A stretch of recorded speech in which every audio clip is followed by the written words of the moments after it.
मिला होगा। इन तिलों में तेल नहीं, उसके बदले में क्या लिखना चाहिए? हाँ, इन तिलों में तेल नहीं। तेल किससे निकलता है? तिल से, किसी भी तेल युक्त पदार्थ से। आपने तेल युक्त पदार्थ तिली की पेराई करेंगे, उसके अंदर से तेल निकलेगा। सरसों को प्रोसेस में लाएंगे, उसके अंदर कच्ची घानी सुनते होंगे। तो यदि सरसों में तेल है तभी उसको घानी में डालोगे तो तेल निकलेगा। यदि तिल में तेल है तभी उसको घानी में डालोगे तो तिली का तेल मिलेगा। ठीक है। और यदि इन तिलों में तेल ही नहीं है तो कितनों भी इनको पेरते रहो, कितनों भी इनके साथ प्रोसेस करते रहो, इनसे कोई परिणाम आने वाला नहीं है। इनमें दम नहीं है, सीधी सी बात है। आपको आंसर भी ऐसे ही कुछ मिला होगा। भाव आप समझ गए? तिल और तेल है। गए रोजा छुड़ाने, रोज नहीं, क्या छुड़ाने? रोजा। सुनिए, रोज नहीं, क्या है? रोजा। नहीं लगेगा, जितना समय का सदुपयोग करो सब बनेगा, देखेंगे ना। गए रोजा छुड़ाने, नमाज गले पड़ी। यहां से लोगे, मैं समझ गया। इसको सुनो, रोज नहीं है, क्या है? रोजा। रोजा मतलब कितने दिन का उपवास? 30 दिन का। अब मैंने डिक्लेयर कर दिया कि शनिवार को टेस्ट है हिंदी का। 2-3 बच्चे आ गए और आकर के बोलने लगे, सर इस शनिवार को टेस्ट मत लीजिए। ग्रुप बना के आ गए, 10 लोग आ गए, शनिवार को टेस्ट प्लीज सर मत लीजिए। क्यों? सर हिस्ट्री पढ़ना है, वो थोड़ा सा पीछे हो गया। ठीक, मैं बोलूंगा हिंदी पे भी टेस्ट होगा और हिस्ट्री में भी टेस्ट होगा। आप मुझसे एक चीज में छूट लेने आए थे, आपको मैंने 2 जिम्मेदारी दे दी। वैसी है, आप मौलवी के पास गए, मौलवी जी हम रोजा नहीं रखेंगे 30 दिन का। तो मौलवी जी आपको समझाएंगे, देखो रमजान का महीना है, रोजा करने में पाक काम है, जन्नत नसीब होगी, रोजा भी रखो और 5 वक्त की नमाज भी पढ़ो, जाओ सब। तो उल्टा आप किसी चीज से मुक्ति पाने गए हो और उससे दुगना ड्यूटी आपको सौंप दी गई। अक्सर ऐसा होते रहता है, इसलिए जो ड्यूटी मिले उसको चुपचाप करना चाहिए। समझ गए? गए थे रोजा छुड़ाने और नमाज भी गले पड़ गई।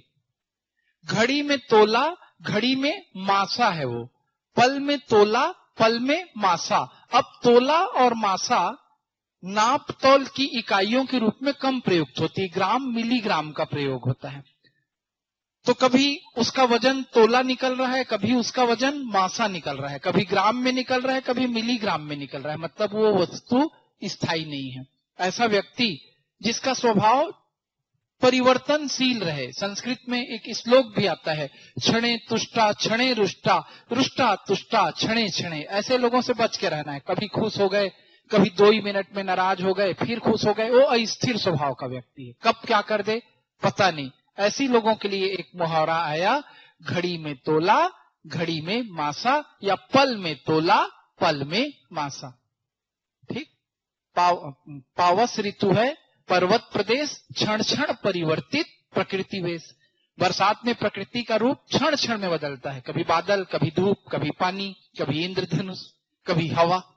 तो ऐसी लोग जो बदलते रहते हैं उन्हीं को ये कहा गया। छाछ बोले तो बोले, छलनी क्या बोले, जिसमें 1000 छेद। ये बटर मिल्क वाला छाछ नहीं है, छाछ है वो। सूपा बोले तो बोले, क्या लिखा है, छाजन या सूपा? बोलना बेटा, डरती क्यों है? इसको बता रही है।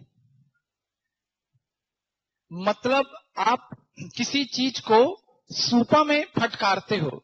सूपा देखे हो कि नहीं देखे हो, कि केवल सूप पीते हो? सूपा क्या होता है? जिसमें सूप बनाते हैं। हाँ, छत्तीसगढ़ में सूपा मतलब होता है अनाज को जिससे साफ करते हैं। और चलनी या छलनी, वो भी एक ऐसा बर्तन है जिसमें बहुत सारे छेद हैं।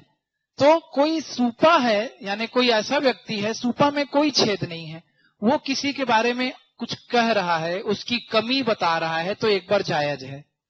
लेकिन छलनी किसी की बुराई करेगी तो कैसे हम सुनेंगे? यानी ऐसा व्यक्ति हमको सिखा रहा है जो छेदी सिंह है, ठीक है, जिसमें क्या है, छेद ही छेद है। अरे तुम अपने को तो देखो पहले, फिर मुझको सिखाने के लिए आना। बहुत सारे लोग हैं, एक से एक मोटिवेशन देंगे, बेटा खूब पढ़ो, ऐसा करो, वैसा करो, ये करो, वो करो।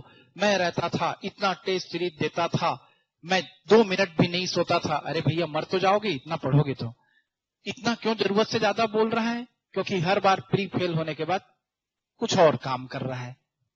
तो ऐसा व्यक्ति का सिखाना, ऐसा व्यक्ति का बोलना जायज है जिसके पास कुछ अनुभव है, जिसमें कोई दुर्गुण नहीं है, जिसमें कोई कमी नहीं है, जो खुद कमियों का भंडार है, वो दूसरों को उपदेश देगा। तो ये मुहावरे का प्रयोग होगा। जिसका काम उसी को साजे और करे तो ठेंगा बाजे। ये तो सिंपल है, जो काम जिसका है वो उसी को अच्छा लगता है। यदि आप दूसरे का काम करना चाहोगे तो काम बिगड़ जाएगा, ठेंगा बाजेगा, कुछ नहीं मिलेगा आपको। कौवा चला हंस की चाल, अपनी चाल भी भूल गया। मुझको आप पढ़ाने के लिए जानते हो, अब मैं एकदम प्रसन्न होकर के बोलूंगा मैं सिंगिंग क्लासेस चलाऊंगा, बीच बीच में कुछ गा लेता हूं मुहावरा लोकोक्ति के साथ रस छंद में, तो मेरी सिंगिंग क्लास नहीं चलेगी, क्योंकि वो मेरा काम नहीं है। व्यक्ति को अपनी अच्छाइयों का भी पता रहना चाहिए और अपनी कमियों का भी, अपनी एबिलिटी को भी जाने और अपनी सीमाओं को भी जाने। नहीं तो दूसरे का काम दूसरा करेगा तो ठीक से होने वाला नहीं है। जो गुड़ खाए सो कान छिदाए। ये देखिए इसका मतलब क्या है, जो गुड़ खाए सो कान छिदाए का मतलब कान में छेद करके बाली पहनाया जाता है। कान छिदाने की एक परंपरा थी, अभी भी है, लड़कियों के कान में छेद है, लड़के भी कान में छेद करवा लेते हैं कुछ लोग। तो बच्चे को जब कान छेदना रहता है तो बैठता है कोई आके उसके सामने इंजेक्शन लेके, सुई लेके, और बच्चा रोने गाने लगता है। तो बच्चे को लालच देते हैं, देखो देखो देखो टॉफी देंगे, देखो देखो देखो क्या करेंगे, चॉकलेट देंगे, इधर ध्यान दो, अरे भैया कुछ नहीं कर रहे हैं, लो खाओ गुड़। तो गुड़ खाने लगा, इधर उसके कान को छेद दिए। यानी किसी को लालच में फंसा करके ही उससे हम कुछ काम ले सकते हैं, या लालच में पड़ने पर ही उसका कुछ बुरा हो सकता है। उसने गुड़ खाने का लालच किया, जितने देर में उसका ध्यान गुड़ में था, चॉकलेट टॉफी में था, उतने देर में उसके कान को हम छेद दिए। तो जो गुड़ खाए सो कान छिदाए, इसलिए ज्यादा लालच में नहीं पड़ना। कोई लालच दे रहा है मतलब तुम्हारे कान को छेदने वाला है, वो ऑफर दे रहा है तुमको बड़े बड़े, मतलब धोखा दे सकता है। ज्यादा लालच की चीजों में नहीं पड़ना है। 7वां बहुत सरल है, 3 में न 13 में मृदंग बजाए डेरा में। किसी भी प्रकार के लोगों के उलझन में, लाग लपेट में नहीं रहना, अपने काम में मस्त रहना। निर्गुट आंदोलन नाम, नॉन अलायंस मूवमेंट। न तो हम साम्यवादियों के साथ हैं, न तो हम पूंजीवादियों के साथ हैं, न तो हम इस ग्रुप में हैं, न तो उस ग्रुप में है, न हम 3 लोगों के ग्रुप में हैं, न 13 लोगों के बड़े ग्रुप में हैं। हम अपने आप में क्या है, आजाद हैं। हमको अपनी क्षमता योग्यता पर विश्वास है, हम गुटबंदी नहीं करते।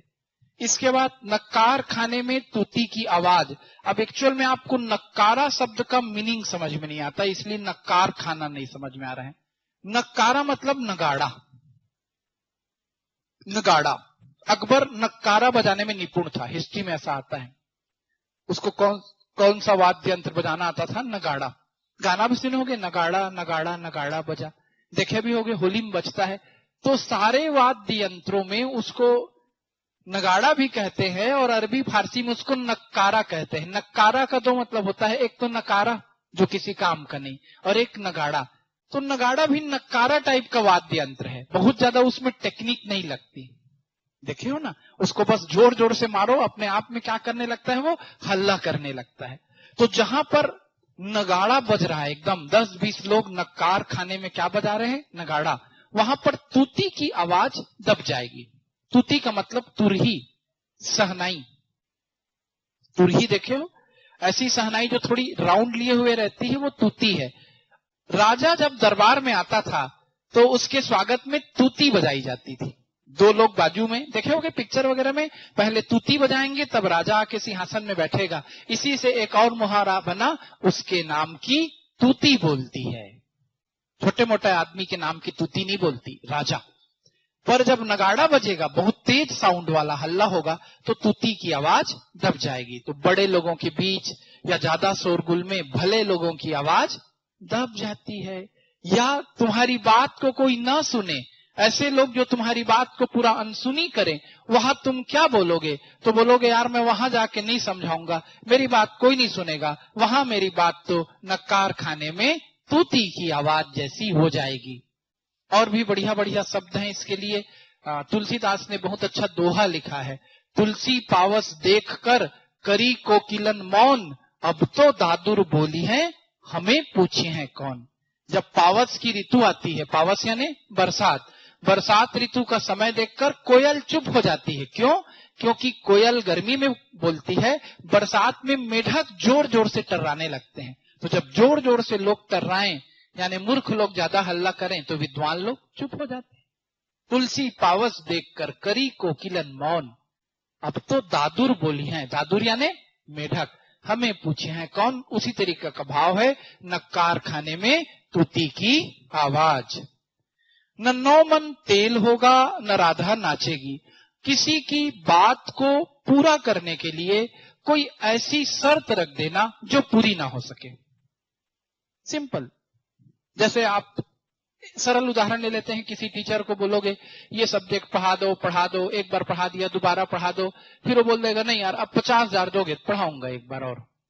तुम क्यों दोगे? नहीं दोगे, नहीं लाओगे, या इतना किसी व्यक्ति के पास पैसा नहीं रहेगा, मैं जरूर पढ़ाऊंगा यार, 50,000 ले आओ, कौन लाएगा? नहीं लाओगे। तो सीधा मैं नहीं पढ़ाऊंगा नहीं बोल रहा हूं, एकदम से ज्यादा क्या बता दिया? फीस।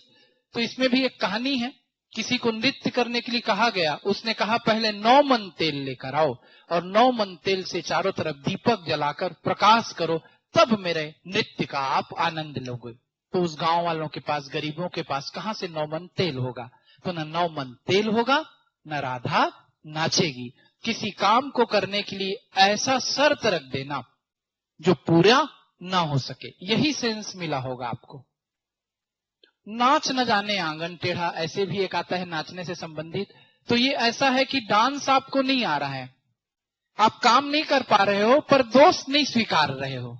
मैं बहुत अच्छा डांसर हूं, तो तू कैसे उठपटांग नाच रहा है, तेरा पैर इधर उधर जाता है म्यूजिक के साथ में। अरे तुम्हारा स्टेज टेढ़ा है, तुम्हारा आंगन टेढ़ा है, तो नाच न जाने आंगन टेढ़ा। ठीक, आगे देखें, नानी के आगे ननिहाल की बातें, दाई से पेट छुपाना और नानी के आगे ननिहाल की बातें, मतलब जानकार को तुम क्या जानकार बनाओगे, या जो जानता है उससे तुम क्या छिपाओगे। दाई मतलब जो रोज बच्चा जन्म देने का काम कराती है, उसको दाई बोलते हैं। तो दाई से पेट क्या छुपाओगे, वो तो जान ही रही पेट में बच्चा है। तो एक आया दाई के आगे पेट छुपाना, और दूसरा नानी के सामने जाके ननिहाल की बात करोगे। अरे उसी का तो वो घर है, बच्चे कहाँ जाकर के उधमबाजी करते हैं?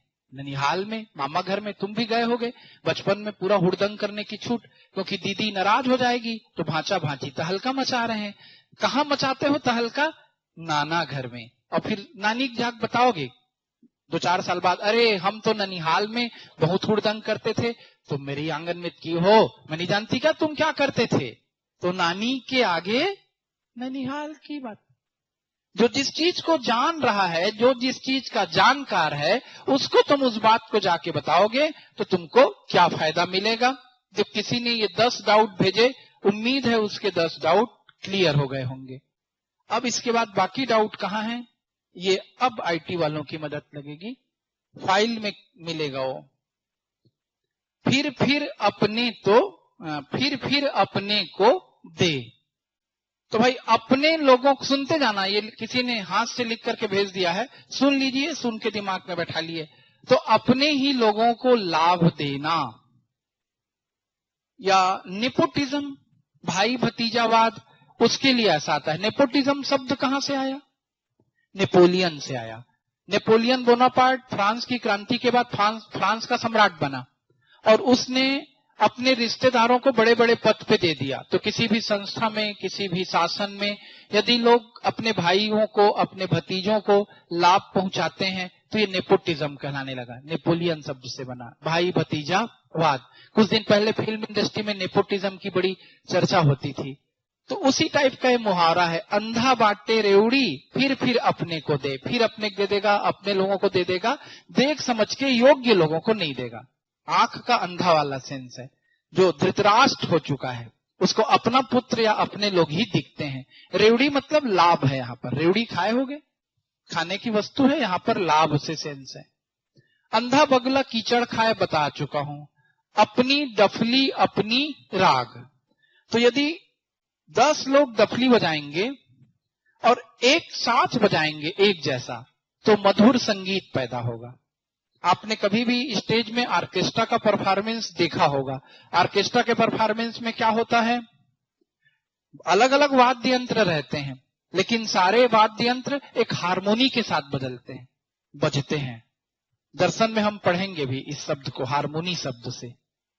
तो जब मिलजुल कर काम करेंगे तो अच्छा राग निकलेगा, संगीत पैदा होगा। लेकिन 10 लोग डफली बजा रहे हैं और 10 लोग 10 अलग अलग गाने को एक साथ गा रहे हैं, अपनी डफली अपना राग, तो कोई भी काम ठीक से नहीं होगा। ये यहां पर सेंस है। अपनी गरज बाउली, तो अपनी गरज तो सबको अच्छी लगती है, अपनी गरज में ही तो आदमी दुनिया का हर काम करता है। अमीर को जान प्यारी, गरीब को दम भारी। सिंपल है यार ये। मतलब दुनिया भर के नखरे किसको सूझेंगे, अमीर को, और गरीब को तो क्या है, दम लेने की फुर्सत मिल जाए वही अच्छा है। अमीर अपनी जान की चिंता करता है और गरीब किसकी चिंता करता है, 2 मिनट दम भरकर सांस तो ले लूं। देखे होगे जो पहाड़ों पर नहीं चढ़ पाते, वो दुनिया भर का नखरा करके किनके साथ बैठ के चले जाते हैं, पालकी पे 4 कहार लेके उसको ऊपर चढ़ रहे हैं। अब वो बोलेगा देख के चलो, ठीक से चलो, गिर मत जाना। अरे भैया वो गिरेंगे तो उनकी भी जान जाएगी, पर उनको अपनी जान की परवाह नहीं है। क्यों? क्योंकि उनको रोजी रोटी कमानी है। तुमको जान प्यारी, उनको दम भारी। ऐसा अटका बनिया दे उधार पड़ चुके हैं, इस हाथ से ले उस हाथ से दे, इसको आप जान ही रहे हैं। मतलब ऐसा काम करना भाई, इधर से लेना उधर तुरंत क्या कर देना, वापस कर देना। विनिमय ऐसा करना कि आपको किसी प्रकार का कोई उसमें उधारी वाली गुंजाइश न रहे। जनरली लोग क्या होते हैं, किसी काम का प्रतिफल देर से देने की बात करते हैं। सर आप पढ़ा दीजिए फिर आपको फीस दे देंगे। नहीं, पहले फीस दे दो फिर पढ़ा दूंगा। तो कैसे करेंगे, इस हाथ से ले उस हाथ से दे। आज पढ़ाया 100 रुपए दो, अगले दिन फिर पढ़ाया फिर 100 रुपए दो, डेली बेसिस। कोई उधारी की संभावना नहीं है। तुम दुकान में आए हो, सामान दो, गुड़ दो आधा किलो, ठीक, 10 रुपए निकालो, ठीक, इस हाथ से दे उस हाथ से दे। सिंपल। उंगली पकड़ते पहुंचा पकड़ना, उंगलियां नहीं है, और पहुंचा मतलब ऊपर बाह, यहां ये। तो किसी को तुम उंगली पकड़ाओगे तो तुम्हारी उंगली पकड़ के वो चलेगा, और ज्यादा देर तक तुम्हारे साथ रहेगा, तुम्हारा पहुंचा पकड़ लेगा, तुम्हारा हाथ पकड़ के तुमको खींचेगा। जिसको तुमने सहारा दिया, जिसको तुमने अपना समझा, वो तुमको कंट्रोल करने लग गया, तुम्हारे ऊपर अपना पावर दिखाने लग गया, तो इसको बोलते हैं उंगली पकड़ के पहुंचा पकड़ना। अब इसके बाद ये आया, उगले तो अंधा खाए तो कोढ़ी। इसके पहले वाला शीर्षक था भय गति साप छछुंदर केरी। उसका ये नीचे का लाइन है, उगले तो अंधा खाए तो कोढ़ी। यदि कहा जाता है, मान्यता है, हो सकता है ऐसा होता भी हो, सांप यदि छछुंदर को पकड़ लिया उसके लिए प्रॉब्लम है, उगल देता है तो अंधा हो जाता है, और यदि खा लेता है छछुंदर को तो छछुंदर उसको डाइजेस्ट नहीं होता, उसके पूरे शरीर में कोढ़ जैसा चकता चकता दाना पड़ जाता है। तो खाए तो मरना, उगले तो मरना, इसलिए छछुंदर को देख के सांप भागता है। भय गति सांप चूहे को खाता है, छछुंदर को नहीं खाता, होगा कुछ लॉजिक, लेकिन इस लोकोक्ति में वही शब्द है, भय गति सांप छछुंदर केरी, उगले तो अंधा खाए तो कोढ़ी। फिर देखिए क्या लिखा है, ओछे की प्रीति बालू की भीति। किसकी प्रीति? ओछे की प्रीति। ओछा मतलब होता है कैसा व्यक्ति, जो थोड़ा नीचे लेवल का हो। ओछा, ओछा है ना छोटा, ओछी बात कर दी तुमने, छोटी बात कर दी। तो प्रेम करोगे, अच्छा व्यवहार रखोगे, कैसे लोगों से? बड़े लोगों से। बड़े का मतलब पैसा वाला नहीं, जो ईमान में बड़ा हो, जिसका दिल बड़ा हो, जो धोखेबाज ना हो, वो अच्छा इंसान है। और ओछे का मतलब यहाँ पे नीचे स्तर का व्यक्ति। कैसे नीचे स्तर का व्यक्ति? जिसके दिल में खोट हो। तो यदि ओछे व्यक्ति से प्रीत करोगे, नेक्स्ट कर देंगे, ओके। यदि ओछे व्यक्ति से प्रीत करोगे तो उसका प्रेम बालू की भीत है। बालू यानी रेत, भीति यानी दीवार। यदि तुम रेत की दीवार खड़ी कर रहे हो तो रेत की दीवार कितनी देर के लिए टिकेगी? थोड़ी देर में ढह जाती है। और यदि तुमने किसी ओछे व्यक्ति से प्रीत कर ली है तो वो प्रीत कितने देर तक साथ देगी? वो प्रीत बहुत जल्दी छूट जाती है। या तो धोखा दे देगा या उसके काम ऐसे रहेंगे कि तुम उसके साथ निभा नहीं पाओगे। इसीलिए कहा गया ओछे की प्रीति बालू की भीति। लोकोक्तियां किसी ने फिर भेजा, बहुत सारा मैं इसमें से बता चुका हूं, देखते हैं। फिर भी काट की हांडी बार बार नहीं चढ़ती, बता चुका हूं। व्यक्ति धोखा एक ही बार खाता है। हांडी किसकी बनती है? बर्तनों की बनती, मतलब धातु की बनती है।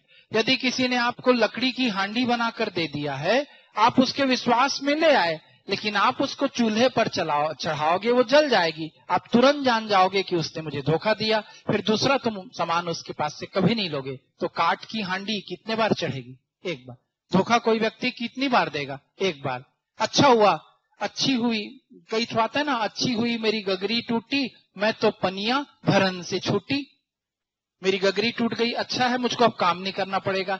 या फिर मेरी हांडी गई तो गई, कुत्ते की जात पहचान में आ गई। यदि कुत्ता जूठा कर दिया तुम्हारी हांडी को तो तुमको उस पर दुखी नहीं होना है। ठीक है, मैं जान गई वो कुत्ता है, मतलब जूठा करता है, दूसरों के सामान को खराब करता है, दोबारा मैं उससे बच के रहूंगी। तो अपने आप को खुश रहना रहता है। धोखा खा गए, जितना भी नुकसान हो गया, आगे बढ़ो। जीवन के लिए सबक है, उस व्यक्ति की पहचान है, उसने तुमको धोखा नहीं दिया है, उसने अपने आप को धोखा दिया है। दोबारा धोखा मत खाना, लेकिन आगे बढ़ो। कोयल होए न उजली, 100 मन साबुन लगाई। तो भाई कोयल को तुम कितना भी साबुन लगा दो, वो उजली नहीं होगी। मतलब स्वयं में भी कुछ अंदर से गुण होना चाहिए। यदि दर्पण पर दाग है तो आप दर्पण को साफ करोगे तो दर्पण साफ हो जाएगा। और दाग तुम्हारे चेहरे में है। उम्र भर गालिब मैं क्या करता रहा, एक गलती करता रहा, कुछ ऐसी शायरी का भाव है। दाग चेहरे पर था और दर्पण साफ करता रहा। दाग खुद में है और दर्पण को साफ करोगे, दर्पण कभी चेहरा हमेशा गंदा दिखेगा। यदि कोई पूरा कोयल ही है, सिर से लेके पैर तक काला ही काला है, तन काला और मन भी काला है, तो 100 मन साबुन लगा लो, फिर वो उजला होने वाला नहीं है। गंगा गए गंगादास पढ़ चुके हैं। गए रोजा छुड़ाने नमाज गली पड़ी पढ़ चुके हैं। घर का जोगी जोगड़ा आन गांव का सिद्ध कल ही बताया हूं। घर आए नाग न पूजे बाबी पूजन जाए, ये भी कल बताया हूं। 7वां है घोड़ा घास से यारी करे तो गाय क्या नहीं खाए क्या। भाई आप अपने बिजनेस में, आप अपने मूल कार्य में दोस्ती यारी नहीं निभा सकते। जो व्यवसाय है, जो आपका कार्य है, वो सिद्धांतों और उसूलों पर चलता है। जिसको आर्थिक संकट है, हमारा संस्थान बहुत लोगों को बहुत सी सहायता देता है, हम इसको कभी सो नहीं करते। सारे बच्चों की फीस माफ नहीं की जा सकती। कारण क्या है? संगठन है। सारा पैसा मैं नहीं ले जाऊंगा, हमारे कोचिंग के सर लोग नहीं ले जाएंगे, कोई नहीं ले जाएगा। पैसा इस संगठन में बहुत सी जिम्मेदारियों के निभाने में भी लगेगा। तुम्हारा बिल्डिंग का किराया देना पड़ेगा, हजारों बातें हैं। तो हम लोग तुमसे कितनी सीमा तक यारी करेंगे? तुम ही लोगों से यारी कर लेंगे तो फिर खाएंगे क्या? तो घोड़ा घास से यारी करे, घास ही क्या है उसका? खाद्य पदार्थ। तो खाए क्या? तो खाएगा क्या बेचारा? तो हर इसको निगेटिव सेंस में भी ले सकते हो और पॉजिटिव सेंस में याद रखना कि लंगर यद्यपि बहुत अच्छी प्रथा है, किनकी? सिखों की। फ्री में खिला सकते हैं, लेकिन इरादतन फ्री में खाना कहीं से लाभ का नहीं होता। व्यक्ति की मदद करनी है, करें, धन दान में देना है, दें, लेकिन अच्छी बात है उस व्यक्ति को योग्य बनाएं। आप किसी की पैसे से मदद एक बार करोगे, 2 बार करोगे, उसको पैसा कमाना सिखाओगे, उसको काबिलियत सिखाओगे, वो खुद दूसरों की एक दिन मदद करेगा। तो इन चीजों के साथ ऐसा पॉजिटिव भाव भी है। चुपड़ी और 2-2 बता चुका हूं। चूहे घर में दंड पेलते हैं, ये भी कल पढ़ चुके हैं। जिन पिछले वीडियो में आपको मिल जाएगा। जिन ढूंढा, आप लोग बोल भी रहे हैं, इसको डाल दीजिएगा यूट्यूब में, ये शेयर हो जाएगा, एक एक करके 3 पार्ट में आ जाएगा, एक बार दोहरा लीजिएगा। ज्यादा जल्दी से क्लियर नहीं हो पा रहा है या हो रहा है तो भूल जा रहे होगे, मैं एक साथ बहुत सारा बता दे रहा हूं। पढ़ते तक अच्छा लग रहा है, फिर रिवाइज नहीं करा पा रहा हूं, और डाउट इतना है कि मैं स्पीड कम करूंगा तो फिर इसी में महीना लग जाएगा। जिन ढूंढा 3 पाइयां गहरे पानी पैठ। एक बहुत अच्छा उपन्यास है छत्तीसगढ़ में, बूढ़े ममोती मिलथे जी। अभी मैं राइटर का नाम भूल गया हूं, याद रखिएगा, मेंस में आता है। रचनाएं और रचनाकार, तो बूढ़े ममोती मिलथे जी और जिन ढूंढा 3 पाइयां। तो देखिए, मोती सबको नहीं मिलता। मोती कहाँ होता है? सीप में। असली मोती ना, तुम प्लास्टिक वाला रख के मत ले आना, हमको मिल गया करके। असली मोती गहरे समुद्रों के अंदर होता है। समुद्र की गहराइयों में जाओगे, सीप ढूंढोगे, हर सीप में भी मोती नहीं है। किसी किसी सीप में तुम्हें असली मोती मिलेगा, लेकिन उसके लिए तुम्हें गहराइयों में उतरना पड़ेगा। तो जैसे मोती के लिए हम समुद्र की गहराइयों में जाते हैं, वैसी ज्ञान की मोती के लिए किताब की गहराइयों में जाना पड़ेगा। लाइफ में सफलता चाहिए तो मेहनत की गहराइयों में जाना पड़ेगा। इसलिए कहा जाता है, जिन ढूंढा, जिसने ढूंढा उन्हें मिला, लेकिन उथले पानी में नहीं मिला। कहाँ मिला? गहरे पानी पैठ। जब आप पानी में गहरे गहरे गहरे तक उतरते जाओगे, तब आपको सफलता मिलेगी। भाव एकदम स्पष्ट, अच्छा मुहावरा है। जाके पाओ न फटी बेवाई, बता चुका हूं। ऊ का जाने पीर पराई, ठीक बाबू। जैसी बहे बयार पीठ तब तैसी दी जाए, इसको भी हम चर्चा में ले चुके हैं। जो बोले सो घी को जाए, ये भी हो चुका है। तबेले की बला बंदर के सिर। तो तबेले का मतलब होता है अस्तबल। ये कुछ अंधविश्वास से भी जुड़ा हुआ है और इसका एक दूसरा सेंस भी है। मतलब हमने गलती की और अपनी गलती को दूसरे पे थोप दिए। जैसे मेरा पढ़ाने का मन नहीं है, इन लोग पीडीएफ बना के दिए हैं, बोर्ड आगे पीछे हो रहा है, नहीं पढ़ाता, तो मैं अपनी बला किनके ऊपर डाल दिया? क्लास अटेंडर लोगों के ऊपर। वैसी तबेले में बहुत ज्यादा बीमारियां फैली, पुराने जमाने की बात है, ठीक। तो तबेले के सामने एक बंदर को बैठा दो या बंदर को पकड़ के ला दो, तो जो तबेले की बला है, जिसके कारण तबेले के जानवर बीमार हो रहे हैं, अब वो बला किसके सिर में लग जाएगी? बंदर के सिर में। वो बीमार होगा, हम बच जाएंगे। वैसे होना जाना ऐसा कुछ नहीं है। यानी अपनी समस्या, अपनी नाकामी, अपनी कमियों को दूसरे के ऊपर डालना, बला यानी मुसीबत, ठीक। तिरिया तेल हमीरहट पढ़ चुके, 3 में न 13 में, न कारखाने में तूती की आवाज, नई घोषण, यहां तक हम सब पढ़ चुके हैं। रिपीट हो रहा है, कोई बात नहीं। हाँ, ये लोकोक्ति ठीक है। पहला, होनहार बिरवान के होत चीकने पात। बिरवा मतलब होता है पौधा। अपन सुनो, बिरवा मतलब पौधा। तुलसी का बिरवा यानी तुलसी का छोटा सा पौधा। कोई भी पौधा अच्छा है, हरा भरा है, तभी संभावना बनती है कि वो एक वृक्ष में बदलेगा। किसी भी पौधे को आप लगाओगे, रोज पानी डालोगे, वो वृक्ष में बदलेगा। लेकिन तुम्हारा पौधा ही अधमरा है, अब तुम उसको ले आए हो, कितना पानी डालो नहीं उगता। जानते होगे कितने लोग बागवानी किए हैं, नहीं किए हैं तो देखे तो होगे, सारे पौधे नहीं बढ़ते। तो जिस पौधे को होनहार होना है, होनहार मतलब गुणवान, आगे बढ़ने वाला, बचपन से ही उसके पत्ते चिकने अर्थात अच्छे हरे भरे दिखेंगे, पूत के पांव पालने में। उसी तरह की लोकोक्ति मुहावरे की बात यह भी है। बिरवा का सेंस समझोगे तब समझोगे। बिरवा यानी पौधा, कोई इसका वीर पुरुष नहीं है। शब्दों को दिमाग में बैठा लिए। जबरा मारे रोवे न दे, पढ़ा चुका हूं। ओछे की प्रीति बालू की भीति, अभी बताया हूं। इसमें यह ध्यान देना है, ओछा मतलब स्तरहीन व्यक्ति, सोच से, हरकतों से। भीति मतलब दीवार, बालू मतलब रेत। अब देखो, लश्कर में ऊंट बदनाम, तो जो है नाम वाला वही तो बदनाम है। गाना नहीं सुने हो? लश्कर मतलब यहां पर लश्कर यानी झुंड।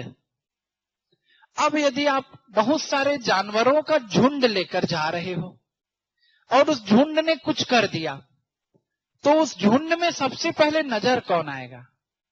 ऊंट नजर आएगा ना, क्योंकि ऊंट की गर्दन सबसे लंबी। उसी के ऊपर सारी चीजों का क्या जाएगा? दोष। तो जो नाम वाला है, जो बड़ा है, उसके ऊपर ही दोष पहले लगता है। यानी संस्थान का परिणाम आप ठीक नहीं लाओगे तो तुम्हारा नाम बाद में खराब होगा। पहले किसका नाम खराब होगा? हमारा नाम। क्योंकि तुम लोग ऊंट नहीं हो, हम लोग क्या हैं? ऊंट हैं। तुम बाकी लश्कर के अन्य जीव जंतु हो। हमारी गर्दन सबसे ऊपर नहीं टंगी है, तो लश्कर में कौन बदनाम होगा?